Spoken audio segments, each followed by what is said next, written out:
Soy Adolfo Alvarado Belloso, nuevamente en el conversatorio virtual sobre temas procesales que la Academia Argentina de Derecho Procesal realiza en función de tarea de extensión universitaria para la maestría en Derecho Procesal de la Universidad Nacional de Rosario, de cuyas aulas egresó nuestra invitada de hoy.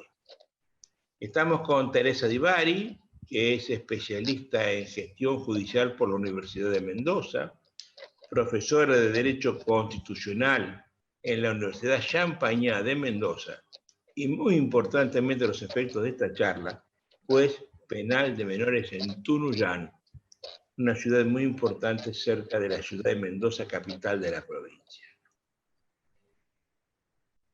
Yo quiero hablar acerca de la justicia penal de menores. Habida cuenta de que en los últimos 2 años particularmente, y a partir de la prédica constante de lo que yo llamo prensa amarilla en la Argentina, la delincuencia juvenil está todos los días en la televisión o en los diarios. Siempre alguien se ocupa de un delincuente que mató, que robó, lo que fuere.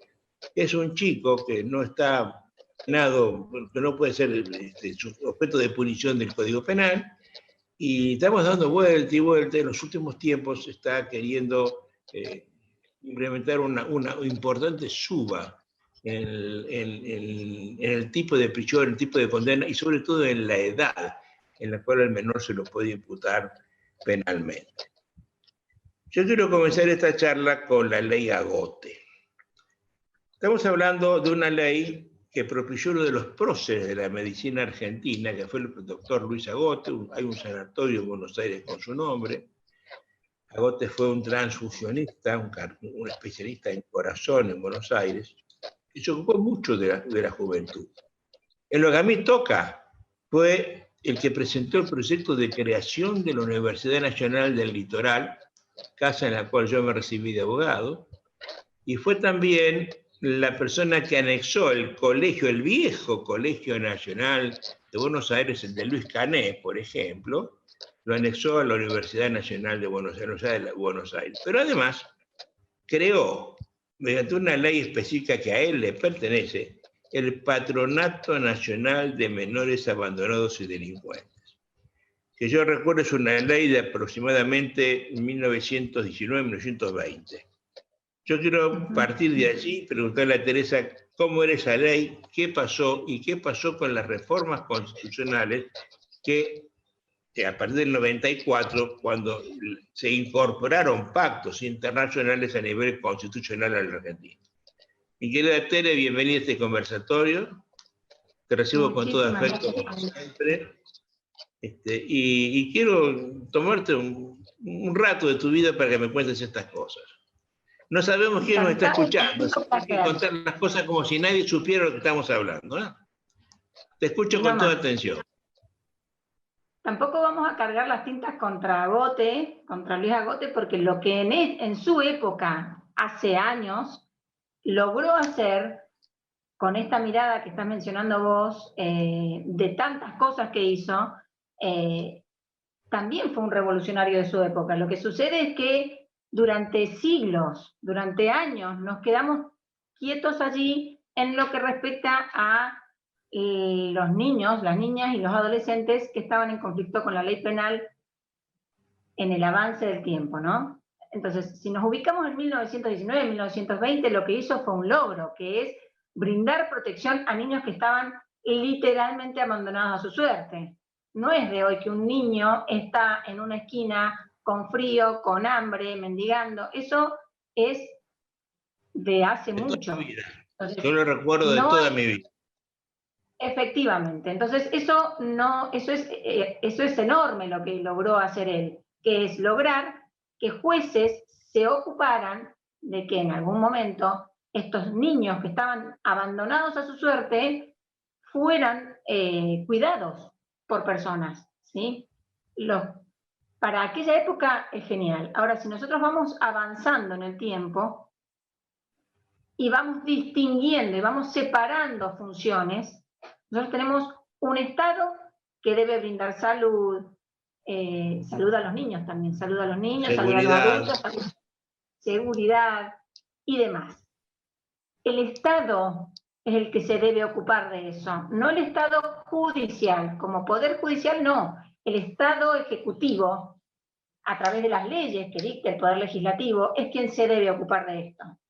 Entonces, ¿qué sucedió? 1994, reforma de la Constitución Nacional, y sin querer darnos cuenta, en aquella reforma de la Constitución Nacional en el 75, inciso 22, ingresó una convención para ser cumplida a nivel constitucional y supranacional, ¿no? Entonces, existió la Convención Internacional sobre los Derechos del Niño, niñas, niños y adolescentes, supranacional por sobre la ley Agote. Entonces, esto que tuvo una función en su época maravilloso, vino a ser suplido por esta convención.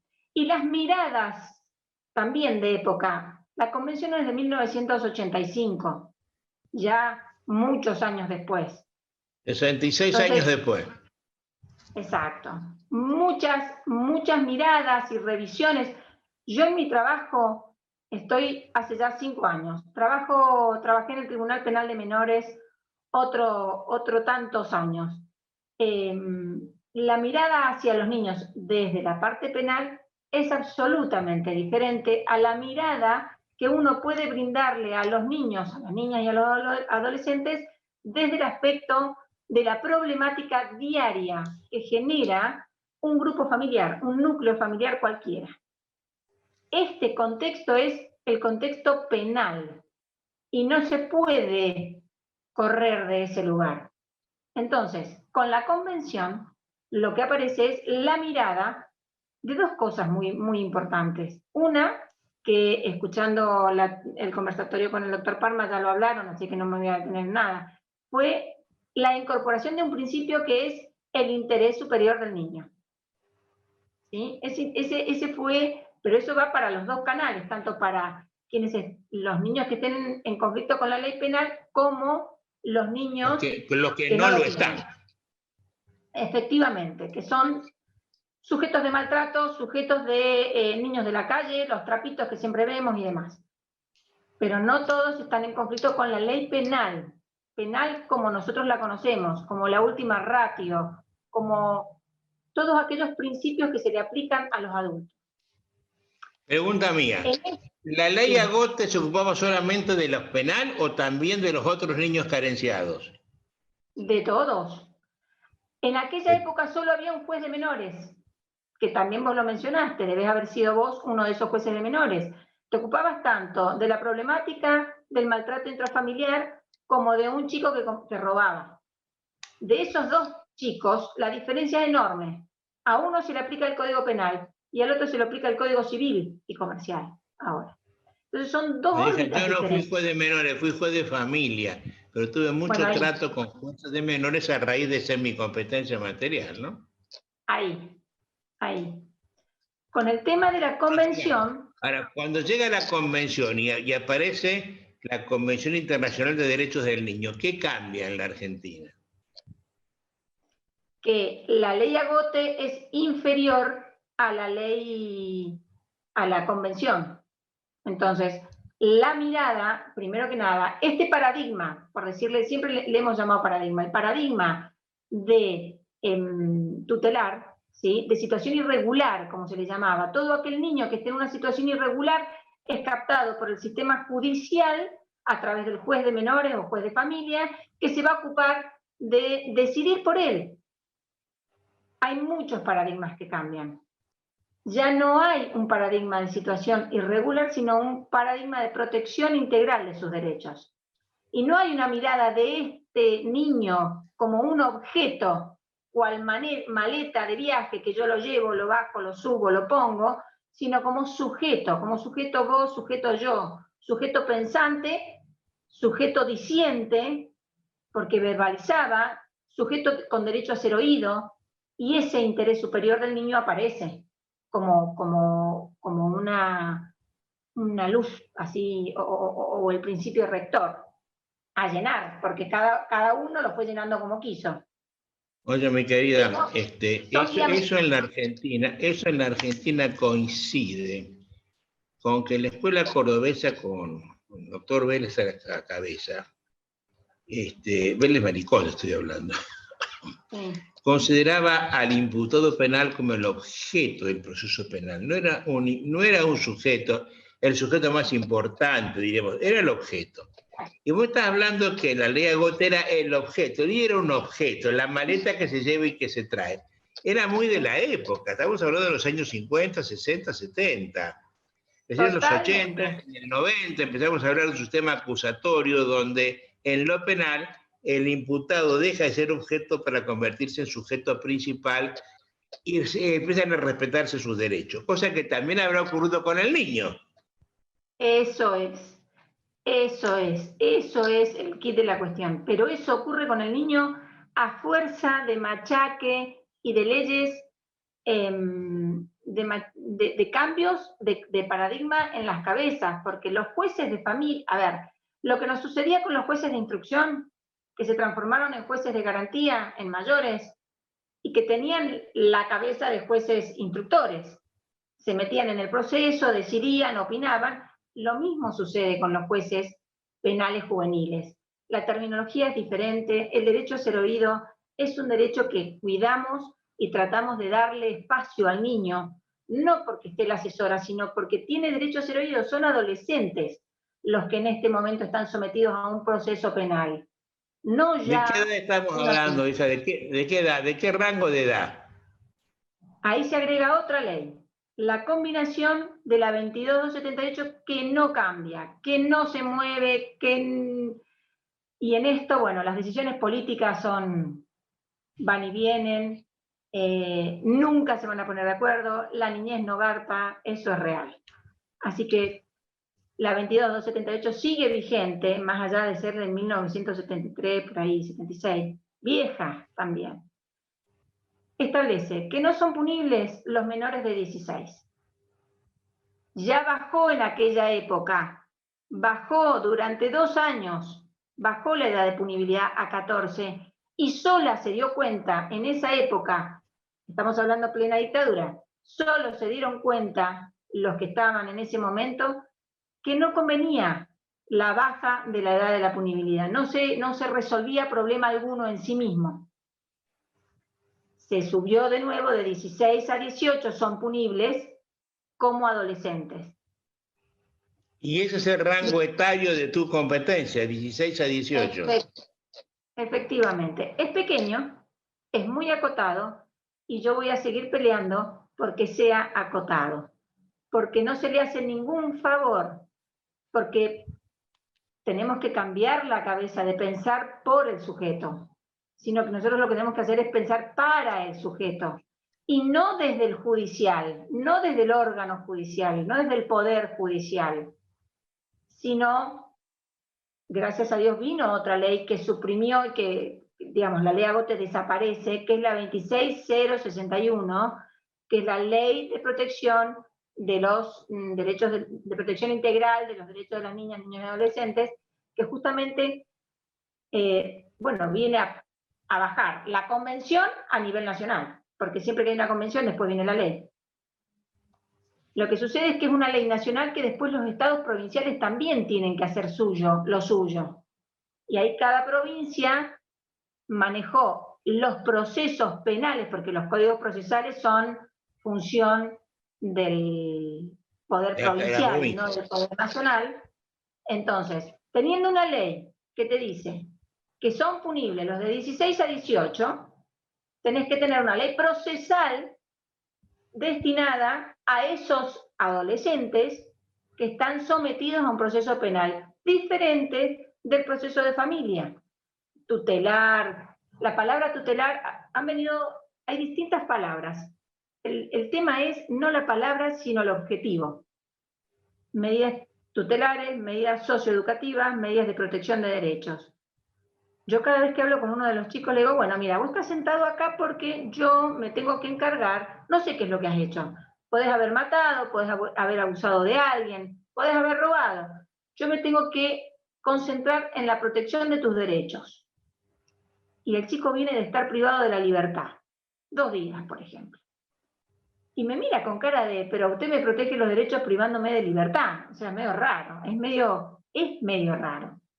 Entonces, a mí también me empezó a hacer ruido, porque yo siguiendo también a un gran juez de un tribunal penal, el de San Rafael, Tribunal Penal de Menores, que decía, no, para eso no me protejas, me protejo solo. Es cierto, un niño te razona desde ese lugar. Si me vas a privar de la libertad, déjame, si la protección es esa, me protejo solo.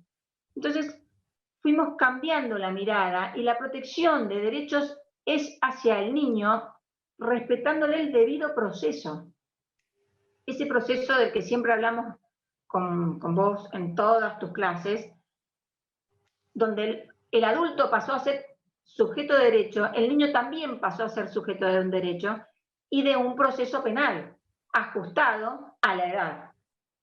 En nuestra provincia hicieron la ley 6.354, que hizo fue una de las primeras provincias que hizo el proceso acusatorio destinado a menores. El problema fue que los jueces penales, grandes y maravillosos, los tres que habían, los jueces penales de menores eran jueces de familia. Entonces tenían mucho de esto a tutelar.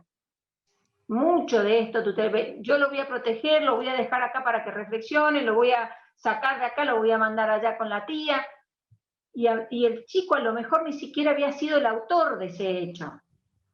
Entonces, de a poco, a fuerza del ejercicio mismo del cargo, lo que fui notando es que es necesario hacer un parate y decir, yo estoy protegiendo los derechos del niño sin escucharlo diciendo que lo escucho, que nos pasa mucho, o voy a proteger los derechos del debido proceso de la Convención de los Derechos Humanos y además los derechos del niño.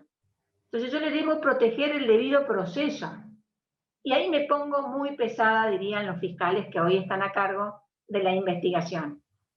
Porque yo soy el juez garante, no garantista, el juez garante de los derechos del proceso de ese sujeto de 16, 17 hasta 18 años, que está sometido a un proceso penal que es violento. Todos lo sabemos.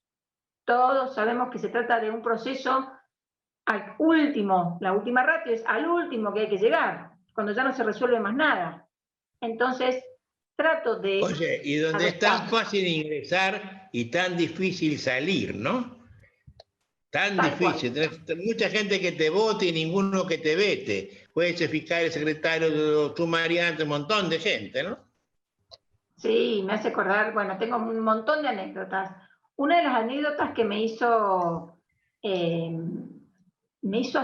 ruido fue que yo tenía una denuncia penal, porque los procesos, yo trato de mantener todos los principios aprendidos en nuestro cursado, pero así, a rigor. Yo no soy quien para meterme en el proceso, entonces yo debo ser imparcial. Y yo soy a quien le piden la orden de allanamiento. Yo soy a quien le piden el permiso para abrir el celular del chico. Yo soy a quien le piden la realización, o le informan por lo menos, la realización de una rueda de reconocimientos, o que van a escuchar a la víctima. ¿La detención también te la piden a vos, la detención? Ese es un gran tema, porque es recién ahora que yo, en mi lugar de trabajo, yo no digo que suceda en todos, la cabeza, a ver, la investigación la lleva a cabo el fiscal, que el fiscal me pida la detención y yo lo detengo. Pero generalmente lo que sucede es, mire, tengo a un chico que le voy a imputar, citado, que le voy a imputar un abuso sexual con acceso a la hermana o a la prima. Grave es grave. La denuncia es grave. Hay un proceso que se inicia. Quiere que lo lleve a la comisaría del menor, quiere que lo lleve a la DRPJ, que sería detenerlo. Mire, si usted lo ha citado, señal de que a usted no le interesa tenerlo detenido. Es usted quien debe de pedirme a mí la detención, el allanamiento y la detención, digamos, bajo mi control, bajo el control de legalidad, bajo el control de lo que decimos siempre, el juez es el que te da la llave para entrar a la casa y te hace esta especie de vestido de protección de derechos procesales, penales. Entonces, yo no los detengo. Están a disposición mía una vez que hago la revisión del Una vez que control o del el pedido de que detención. ordena la detención es el fiscal, ¿verdad? Exacto. Hacia eso tenemos que llegar. Oye, a mí eso no me gusta para nada. Así es en Santa Fe, donde yo no veo que el juez de garantía sea el juez de garantía, porque la máxima garantía es la de la libertad. Y si hay un fiscal, por importante que sea, que puede quitarme mi libertad, alguien del Estado me está quitando mi libertad sin un permiso del garantizador de esa libertad. Por tanto, yo no coincido con mi sistema, yo no coincido para nada y lo critico siempre que puedo. Si un fiscal quiere detener a un menor, tiene que pedirle la orden de detención al juez, que verá las circunstancias del caso, si es detenible o no es detenible el chico. Y ahora sí, con esa orden, igual que la del allanamiento, ¿no es cierto? Pero eso se ha enquistado en la Argentina, se ha enquistado y no puedo lograr que la gente lo entienda. Acá te detiene el fiscal, el fiscal te ordena. ¿Sí? Después lo pone a consideración del juez, claro, sí, no te estoy diciendo, pero no puede ordenarla a él. Vos pensás, el fiscal es el actor civil en lo penal, el actor penal. ¿Sí? Imagínate un actor civil que lo detenga el demandado. Sí, estoy de acuerdo. Aquí sucedió eso. A ver, acá la ley procesal es muy similar a la de Santa Fe en mayores, que rige supletoriamente el proceso penal de menores, y eso está. Hay dos cosas. Una, no podemos, digamos, yo por lo menos pienso que no podemos permitir que se transforme el fiscal en aquel viejo juez de garantía. Con otras palabras. Juez de instrucción, en aquel viejo juez de instrucción. Ahí está, claro. Nada más que le cambiamos la palabra de fiscal, pero el resto sigue siendo lo mismo. Tengo facultades para investigar de todo como quiera. No. No creo que ese sea el sistema acusatorio como es en Estados Unidos o de donde se sacan las ideas para tener el sistema acusatorio. El sistema acusatorio tiene que tener el control del juez garante de ese debido proceso. Oye, ¿vos alguna vez has parado una detención porque no tenía permiso tuyo? Yo allá en Tunuyán soy tildada de muy hincha. Por ahí me llaman los fiscales, Tere, acá no te están queriendo. Y sí, si mi objetivo es que no me quieran. Yo no quiero tener amigos. Yo quiero tener personas que cumplan con el procedimiento lo mejor posible. Porque hay niños. Y los niños, como dice el fallo Maldonado, tienen un plus de derechos. Y ese plus de derechos me toca a mí. Me toca a mí estar controlando que se cuide, que se controle, que sea limitado, que sea acotado. Y siempre les digo lo mismo. Hemos sido sancionados como país por la Corte Interamericana y hemos sido sancionados como provincia 2 veces. Yo no tengo ganas de ser la causa de esa sanción. Yo no, digamos, hay principios de responsabilidad estatal en los que yo no quiero formar parte. Soy sumamente cuidadosa. Oye, Tere, esa actitud tuya es un milagro en la Argentina, ¿eh? No sé, no creo. Para los que son agnósticos, vos sos la prueba viviente de la cabal de la existencia de Dios. Es un milagro que un juez penal crea que es garantizador. Y no un juez de instrucción como son el 95% de los jueces de menores, de todos. Bueno, por lo menos es mi objetivo. A ver, al juez de menores en mi ciudad le falta solamente el derecho de pernada, querida, porque hace lo que se le ocurra. Sí. Bueno, yo a raíz, la fiscal, a ver, hay otro principio que hay que tener en cuenta en menores, que es el principio de especialidad. La especialidad en el fuero, por la cual ya fuimos sancionados como provincia, es la que te da ese plus de derecho para proteger, te lo da la especialidad en el fuero. Ese fuero penal juvenil que es chiquito, porque los jueces penales juveniles son muy pocos en la provincia y en la nación. Generalmente también están, yo digo infectados, pero no, la palabra no es que están infectados, pero generalmente tienen otras competencias de adultos. Al tener otra competencia de adulto, la mirada ya no es especializada. Mezclan todo, claro. Se confunden. Entonces terminamos poniendo perpetuas. Y ya nos sancionaron, y eso no nos lo podemos permitir. Entonces, soy muy cuidadosa, lo saben, la justicia penal juvenil es una justicia de excepción. Si hay mayores y menores, investigan los de mayores, pero con la protección al menor por parte mía. Y cada tanto, bueno, la manera de proceder en el proceso mío, hasta que no haya una declaración de responsabilidad penal, yo no adopto medidas tutelares que exige el artículo 4 de la 2278 a los fines de ver si le pongo pena o no. ¿Y esto por qué? Me pasó muchas veces tener chicos sometidos a proceso, por decir sometidos a proceso, con una boque y una imputación. Cada vez que hay una boque y una imputación se abre un nuevo expediente, que es el tutelar. Eso no le pasa a un adulto. A un adulto lo someten a proceso y solamente tiene ese proceso y las obligaciones que le pone o el fiscal o el juez. Venga, firme, presénteme su documentación, lo que sea. Al menor se le abre un expediente más. ¿Qué proceso penal es bueno? ¿Desde qué lugar estamos siendo buenos con ese niño, que a lo mejor, ese adolescente, que a lo mejor después termina sobreseído por prescripción de la acción? Sobreseído porque tengo dudas de si fue el autor.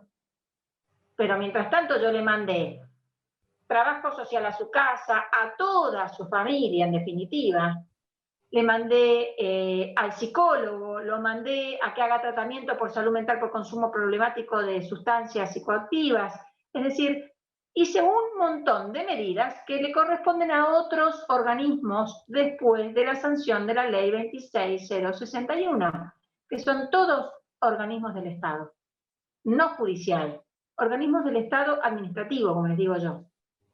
Eso está un poco mejorado en Mendoza, no puedo hablar por Santa Fe, porque esas son leyes provinciales.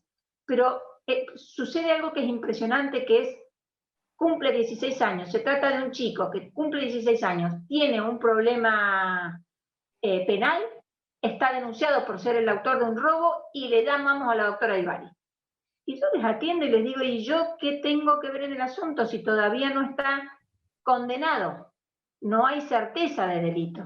Cuando haya certeza de delito vamos a ver. Mientras tanto, lo que yo hago para controlar la protección del derecho al proceso en un plazo razonable es molestarte todos los meses al fiscal y a la defensa también, porque la defensa tiene que ser muy activa.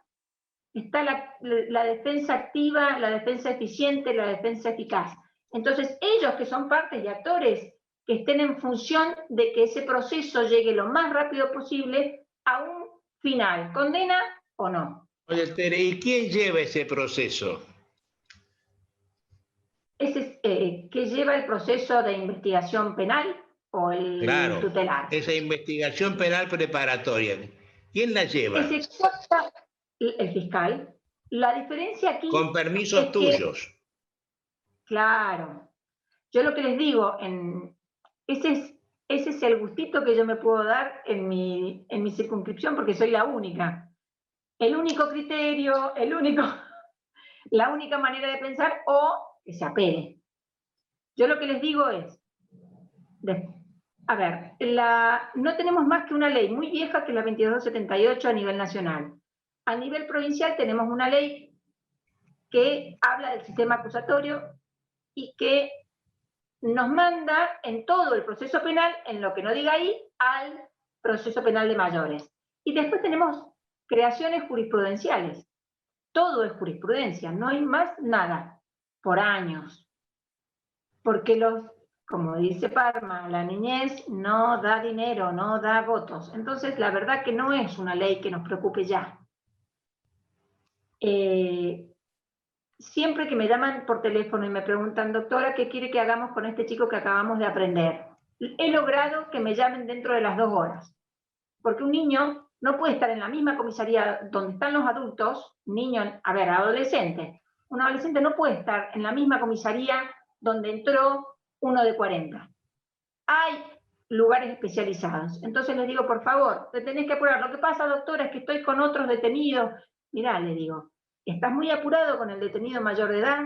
Bien. Con el menor de edad, más apurado.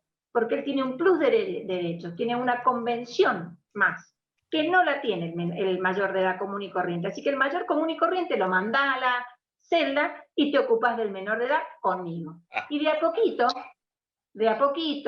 más allá de que han temblado, más allá de que no saben si, porque lo tengo que decir, a veces logro que me quieran y a veces logro que me odien, se ha ido aceitando el proceso de manera tal que allá el fiscal no hace lo que quiere en la investigación cuando el que está sometido al proceso es un menor de edad. Sabe que me tiene que pedir permiso, aun cuando se trate de las huellas dactilares que hacen a la identidad y que está establecido además por ley. Pero yo no le estoy hablando, esto habla del desconocimiento de la especialidad en el fuero, no habla de otra cosa. Entonces yo, a estilo docencia y con mucho cariño, porque no se sabe, son temas que no se tratan, son temas que no se hablan. Entonces, con mucha docencia empiezo a explicarle. De la misma manera que le dije lo de recién del detenido, empiezo. Vos podés pintarle los dedos. ¿Dónde sale? En ningún lado sale. Entonces, ¿qué tal si le preguntás al juez? Porque su padre no tiene idea. ¿Por qué no le avisás al defensor? ¿Le avisarías? ¿Por qué no le avisás también al defensor de este chico? Y a mí. Yo no te voy a decir que no, pero te voy a poner un marco de legalidad y de legitimidad que hace a un buen debido proceso, un proceso saludable, penal. Porque no es que se trate de un proceso civil, es penal. Y de esa manera se ha ido logrando mejorarlo, por lo menos en el Valle de Uco. Yo no puedo hablar de otros lugares. El control de la detención... Voy a decirte una cosa. A vos no te quieren, está evidentemente, pero los jueces no están para que lo quieran, sino para que lo respeten. Sí. Y el respeto es una cosa que se gana con el tiempo. Nadie te va a regalar a vos su respeto o su admiración. Se gana con el tiempo. Por tanto, si a vos el fiscal o la policía te respeta, es mérito tuyo. Si te quieren, es mérito de ellos. Si te respetan, es mérito tuyo. Tenés que saberlo eso. Y no tenés que pretender nunca ser simpática con nadie. Sos juez. Claro. Acordate del Torreto y tu Rafe. Sos juez. Eres juez. Solo el Señor encima de ti. Nadie después. Hay algo que yo hago para cuando creen que están todos enojados con vos, Tere. Mira, lo que le digo es, yo no busco que no estén enojados o que estén enojados. Vos no te das una idea. Cuando me dicen que están todos enojados con vos, le digo, vos no te das una idea lo enojada que yo estoy con todos.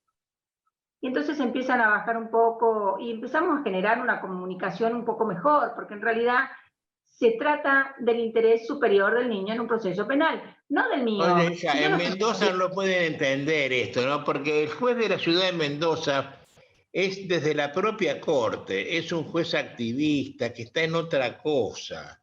Son jueces muy ligados al sistema inquisitivo, tienen toda la mentalidad de viejo juez de instrucción. Jueces de garantía siguen siendo jueces de instrucción, camaristas penales siguen siendo jueces de instrucción, ¿no? Y eso hace falta de un par de generaciones. O mucha conversación, asumir que estamos haciendo las cosas mal y que siéndolo así hay que hacerlas así. Y eso a vos te pasó en la maestría. ¿Cuánta gente le cambió el chip una clase en la maestría? Pero el que no la hizo, nadie. Es de verdad. Yo me acuerdo, yo di una primera conferencia en Mendoza invitado por el centro que dirigía Washington Ulearte, y me acuerdo que te conocía a vos. No sé qué era la secretaria, hace muchos años de esto, no sé. Yo ahí era defensora. Y bueno, algo así como, ¿de dónde sacó esto usted? Me dijiste vos, porque me miraste con cara de saco de otro pozo, ¿no? Es lo que todo defensor quiere escuchar. Que el juez sea imparcial realmente. Que no Oye, en Mendoza vos no gozás de la simpatía de los colegas mendocinos, ¿no? Sobre todo, a ver, los fiscales, ¿qué es lo que yo hago para proteger al niño? En el debido proceso y en el plazo razonable. Si hay un año para estar detrás de este chico, me sucede que hacerles comprender que es más, a ver, es tan importante, porque uno en el proceso penal, cuando es fiscal, que no, yo no soy fiscal, ni rindo ni quiero, tiene muchas causas con investigaciones, entonces prioriza, empieza a hacer un sistema de selectividad penal. Y en ese sistema de selectividad penal comienza con los detenidos, y luego con el que tiene querellante, y luego con el que, no sé, toda la prensa está encima mío. Yo lo que le digo es, bueno, en ese sistema de selectividad penal, por favor, después de los detenidos, meteme a los menores, porque los menores tienen derecho a que se les termine la causa rápido. Nosotros los jueces penales trabajamos tanto con el Ministerio de Seguridad como con el Ministerio de Desarrollo, porque tenemos esta parte tutelar que no es tutelar en sí misma ya. Entonces lo que yo hago en ese tiempo, con este expediente, es mandarle oficios todos los meses. Infórmeme el estado del expediente, infórmeme el estado de la causa, no ha variado nada. ¿Cómo que no ha variado nada? Y a la defensa también, como para que la defensa vaya y mire. Son estos cambios de paradigma, de no cambiar la palabra solamente protección integral, sino realmente llevarlo a la práctica. Y de a poquito se va haciendo un surco, como las grandes charlas que dabas vos, que despertaron en mí y en otros tantos también en Mendoza, donde nos paramos en un lugar donde no se ingresa como juez de garantías del derecho al debido proceso en un plazo razonable, con una defensa eficiente, no en el caso. Yo no quiero ingresar en el fondo de la cuestión, salvo que me manden, salvo que las partes me pidan. En esos otros derechos. Ese es el juez de garantías, ese es el rol, sin caer en esta otra cosa de que el fiscal se transforme en un inquisidor a la antigua. Decido qué investigo, decido qué sobreseo, decido qué calificación pongo, sin un control de un juez. Pero bueno, eso es otro cantar. Porque allá también soy juez de mayores, pero hago ¿A dónde? ¿En Tunuyán? En Tunuyán. Sí, en general todo el sur también tiene el juez de garantías, el juez penal colegiado que le llamamos allá, también es juez penal de menores. El mayor problema es que casi todos ya se han ido jubilando los jueces penales de menores, entonces los jueces penales colegiados se transforman en jueces penales de menores sin la especialización, sin la especialidad en el fuero.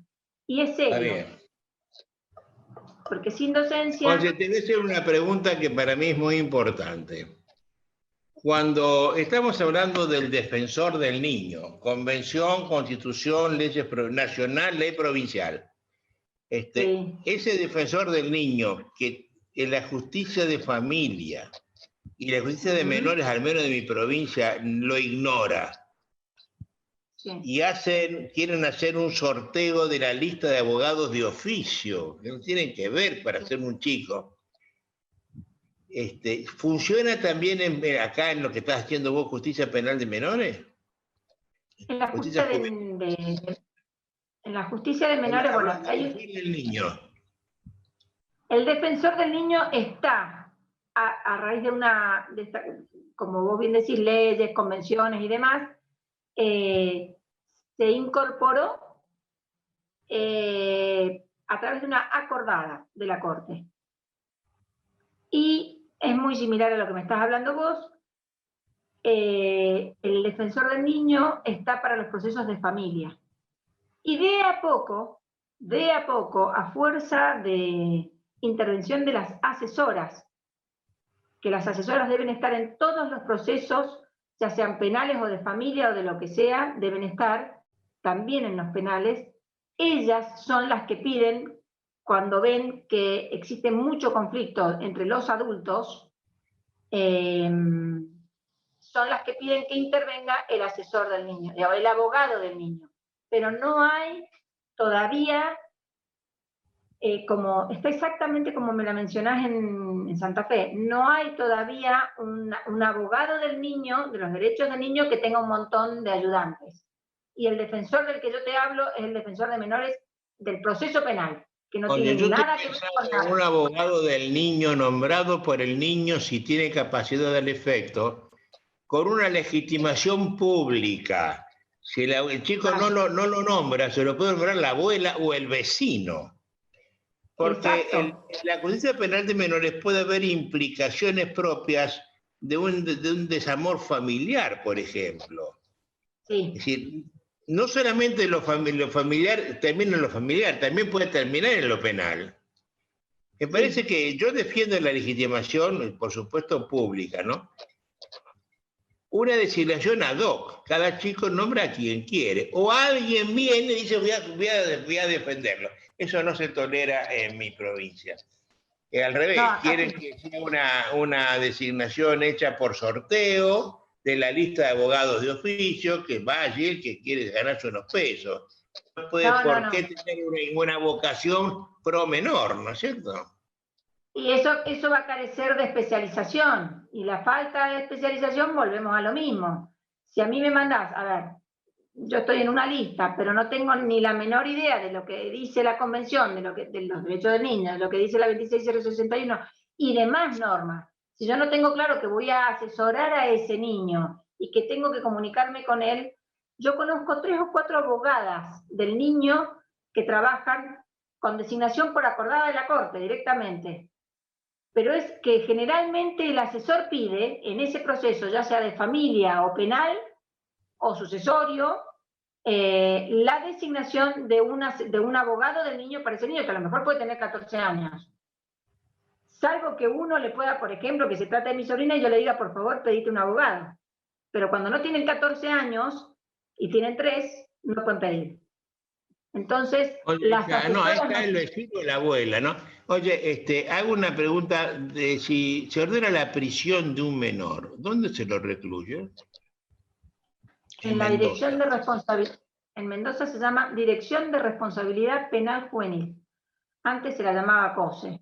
Y todos hoy seguimos repitiendo COSE, que ya ni sé qué significan esas siglas. Pero hoy es la Dirección de ¿Es una Responsabilidad prisión Penal Juvenil. particular? ¿Abierta, ¿Cómo? cerrada? ¿Es una Es prisión cerrada, particular? es cerrada a raíz de un habeas corpus colectivo y correctivo. Se ha logrado que ese, y además al frente, que esté al frente de esa dirección de responsabilidad penal juvenil, una persona que realmente se dedique le preste la debida atención a esa dirección, ha logrado cosas hermosas. Hay no más de 60 chicos privados de la libertad en toda la ¿Cuántos? provincia. 60. ¿Cuántos? 70. 60, no más privados de la libertad. Se lo bajó, se lo logró bajar al hacinamiento, porque la verdad que había hacinamiento. Después está la comisaría del menor. La comisaría del menor es donde se los identifica y se van. O van privados de la libertad o se van entregados a sus progenitores o al que sea. Eso antes también formaba parte de estar 3 o 4 días. Ya no existe más. Se han logrado, por ejemplo, hay otros centros más de días donde muchos chicos que tienen conflicto con la ley penal están durante el día y en la noche, o están en esta dirección de responsabilidad penal juvenil o están con sus padres. ¿Cómo sería un sistema penitenciario, pero para el adolescente? Imaginemos un adolescente que es condenado por haber matado a 14 años y tiene 17 años. Va a tener 23, 24 años y está condenado. No te hablo de 23, 20, te hablo de 20. Va a tener 20 años y está condenado. Está en la dirección de responsabilidad penal juvenil con esta posibilidad de que se salga, de que salga. Porque de lo que se trata, que es muy complejo, y esto está vinculado con el tema de la minoría de edad, es darle cumplimiento de verdad a la Convención sobre los Derechos del Niño. Es tan clara la Convención sobre los Derechos del Niño que si uno la mira, no va a pifiar. Más allá de lo que tengan las leyes, no va a pifiar. El objetivo es que ese adolescente tenga una función constructiva en la sociedad. Y teniendo el estado de situación que todos sabemos que tenemos en las cárceles, en las cárceles y en los centros de detención en general. No hay mucho para hacer una función constructiva. Entonces, en la parte de los adolescentes se ha logrado y se ha avanzado mucho, tanto en lo que es justicia restaurativa como en este tipo de privaciones de libertad atenuadas, que sean más nocturnas, pero con posibilidades de salir y entonces aprender oficios, pero en otros lados, siempre mirando qué es lo que pide el chico, qué es lo que él quiere. Hay algunos abúlicos, a ver, yo no te estoy hablando del mundo fantástico, te estoy hablando de la realidad. De 10, hay 2 que salen, que se escolarizaron, que terminaron, que tienen una función constructiva, hay otros que no lo logramos. El fracaso siempre está al borde, el fracaso está también con los adultos. O sea, hablaste No de la por eso. justicia restaurativa. ¿Funciona Sí. eso con menores? Sí, es la mayor intención. Es la puerta de la desjudicialización del proceso. De esa manera, pero ahí tiene que haber una buena... El kit de la cuestión allí está en la defensa de ese chico. Si ese chico tiene una defensa activa, eficiente, efectiva, que mira todas las alternativas de su propia realidad, va a tener un montón de posibilidades respecto a que la justicia sea restaurativa. Restaurativa es restaurar, nunca el estado anterior, nunca el estado anterior. Pero muchas veces se da, por ejemplo, la otra vez tenía un caso, una defensora de menores de acá de Mendoza y me llamó, me dijo, te consulto, ¿vos cómo lo ves? Era un adolescente que estaba en un estado grave, avanzado de alcohol y consumo de drogas, y le había pegado una puñalada a la pareja de su mamá. Obviamente lo calificó la fiscalía como tentativa de homicidio, y está bien. Pero la tentativa de homicidio está reducida a la mitad. En cuanto a pena para los jóvenes, la pena no va a ser 25 años, va a ser 14 como mucho. Y como hay de ahí, ese es el límite de pena. Y de ahí la reducción a la tentativa que nos manda la ley 2278. Entonces, 14, 7 como máximo. Pero se trata de la pareja del padre que terminó hospitalizado, después fueron unas lesiones, en realidad se reduce. A ver, le asestó un cuchillo en la zona del hombro, es decir, cerca del corazón. Sí, es una tentativa de homicidio, pero estuvo hospitalizado 30 días no más. Es decir, que si lo miramos no son ni lesiones graves. O lesiones graves, pongámosle que terminaron en lesiones graves. Las lesiones graves tienen una pena menor. Entonces, si la defensa se mueve por ese chico, porque esto es un proceso penal, no es y por supuesto reeducativo, pero no tutelar. Yo no tengo que elegirle la mejor familia, la mejor escuela, no, mi proceso, yo tengo que concentrarme en el mejor proceso para el chico, penal. Y tengo que sacar lo mejor del proceso penal. Oye, pero a ver, en la cuestión, cuando aplicar la restaurativa, ¿el chico se exime de pena, por ejemplo? El chico devuelve la bicicleta. En general, ¿sí? En general. Le pide perdón a la víctima, y la víctima lo perdona. ¿Qué pasa con ese chico? Pero para que la víctima lo perdone hay un proceso.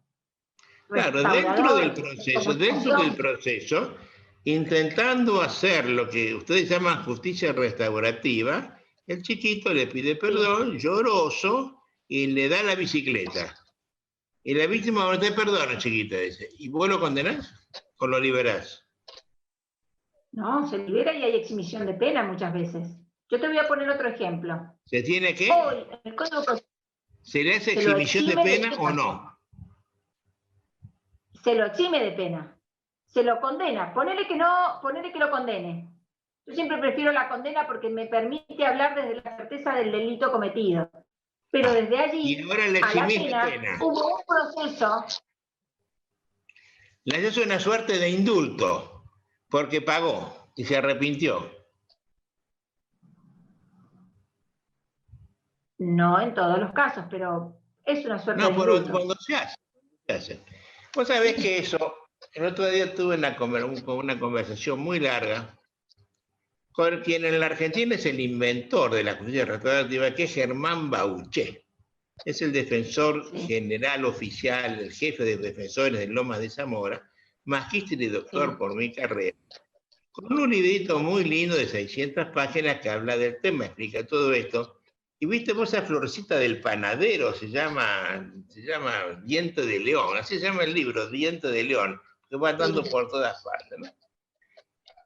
Y una vez en una conferencia que le escuchó Juan Montero, y Juan Montero le hizo una crítica muy severa, ¿no?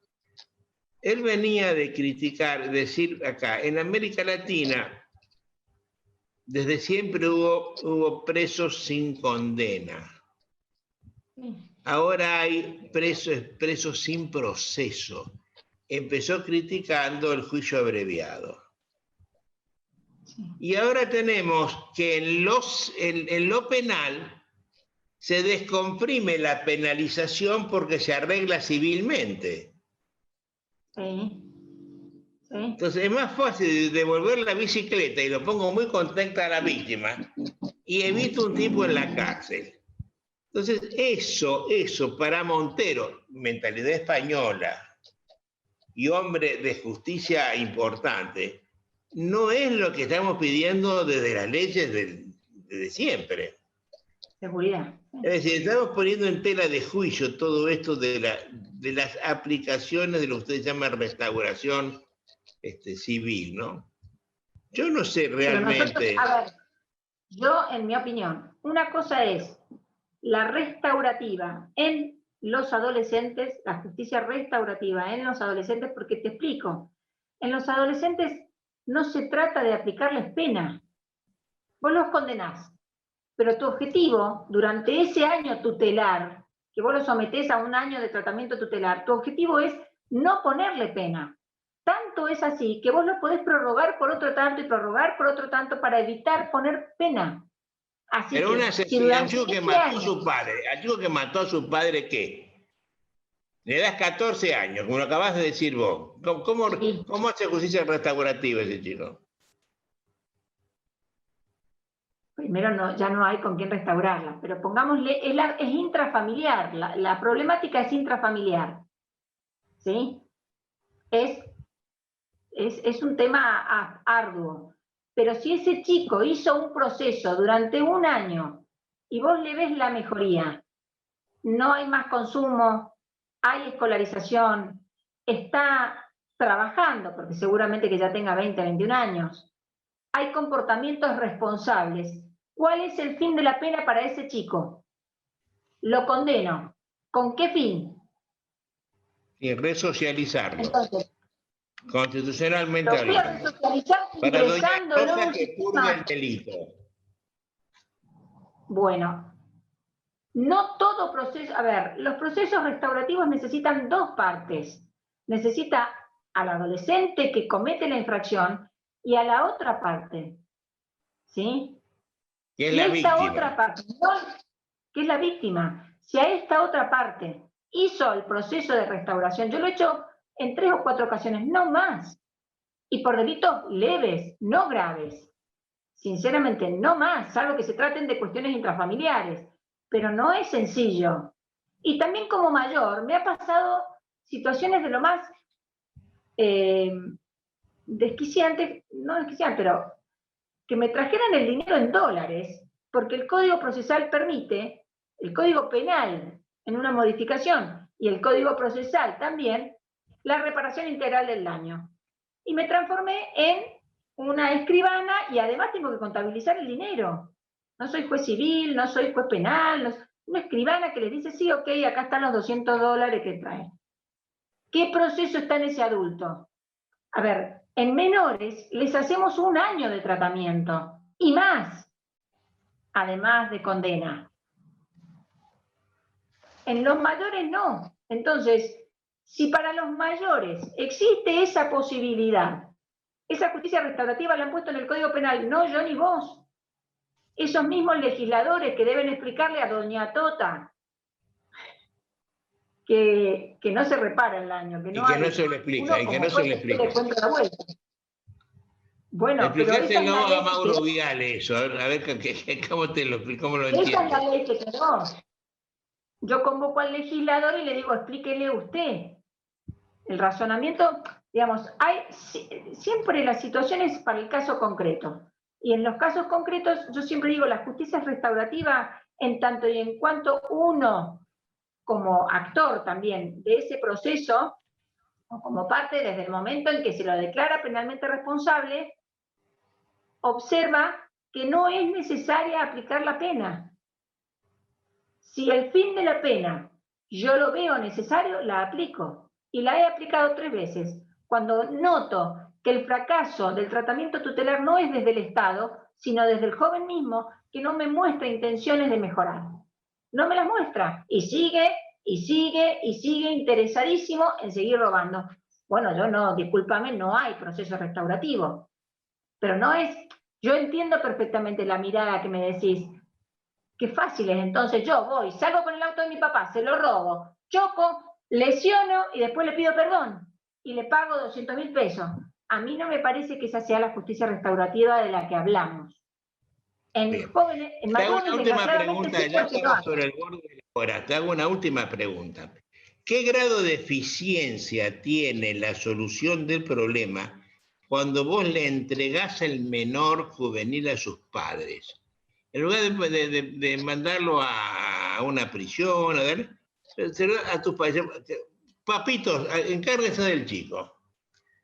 ¿Cuál es el grado de eficiencia del sistema? ¿Se encargan, lo hacen, lo pueden? ¿El chico los puede a ellos? Es un tema arduo, porque ahí es donde la justicia de familia y la justicia penal de menores, los jueces, tenemos la discusión permanente. Son los organismos del Estado los que se van a ocupar de ese chico con ese contexto familiar, no el juez de menores, no el juez penal de menores. Y esa es la realidad que le tocó. Su realidad es, a ver, salvo que se trate de padres realmente irresponsables, que me ha pasado, yo digo, le va a estar más seguro y por lo menos más alimentado, privado de la libertad que con su madre. Hasta que un día me dijeron, pero ¿desde qué lugar determinás vos que esa madre no funciona? Salvo que te lo digan, que te lo escriban y que te lo firmen, que no tiene comportamientos de adulto responsable como madre y padre, siempre el chico va a tirar para el lado de la familia, de su grupo de pertenencia. Entonces hay que hacer del mal menor, una selección de cuál es el mal menor alternativo a la privación de la libertad. Y bueno, si la madre o el padre ya no funcionan, porque yo siempre tengo que ir y probarlo, siempre tengo que ir y decir, bueno, a ver, que me muestren a mí que no van a funcionar. Si a mí me muestran que no funciona, entonces yo ya le digo claramente, mirá, yo ahí no te vuelvo a mandar. Y esos padres, en el Código Contravencional mendocino, son pasibles de sanciones. No hablo más que por el nuestro. Pero yo, a ver, también se produce la cosa ilógica. Si son padres que no tienen recursos económicos, no van a ser pasibles de una sanción económica. Como mucho quedarán con arrestos. Pero un padre que no tiene para darle de comer a su hijo, mal va a poder pagar una multa. Es un circuito, pero el problema no está allí, el problema es una pobreza que crece. Y es un tema del Ejecutivo. No es un problema del Poder Judicial. Es cierto. Es la familia que tiene ese chico, es su realidad. Eso es cierto. Ahí es donde yo vuelvo a entrar en pedir información sobre el consumo que tiene y exigirle a la parte del Ejecutivo de Desarrollo Social o de Salud Mental que existan efectores suficientes para que estos chicos, por lo menos los que me tocan a mí, tengan lugares donde llegar. Y si no, bueno, empiezo como a patalear, así, porque como yo soy la cuarta de 7 hermanos, los hermanos del medio, si no pataleamos y no gritamos fuerte, no nos escuchan. Así que medio que hago eso. Pero sí, no hay una gran eficiencia. Me encantó esta charla, Tere. A mí me entretuvo y aprendí muchas cosas que no las sabía. Yo no estoy al tanto de estas cosas de lo penal. Te dejo un minuto para que des algún mensaje a tu juventud de Tunuyán. Habla como juez a tu gente. Un minuto final. A los chicos a los que yo... ¿Qué le dirías vos? A ver, consejo de la maternal judicial. Bueno, el mayor consejo que yo les puedo dar muchas veces, bueno, les he dado consejos. No anden con armas, porque cuando uno está armado no tiene conciencia siendo adolescente de cómo termina armado. Armado yo puedo terminar matando o hiriéndome. Y tal vez, seguramente, en la mayoría de los casos, no era lo que yo quería hacer, ni mucho menos. Yo solamente quería asustar.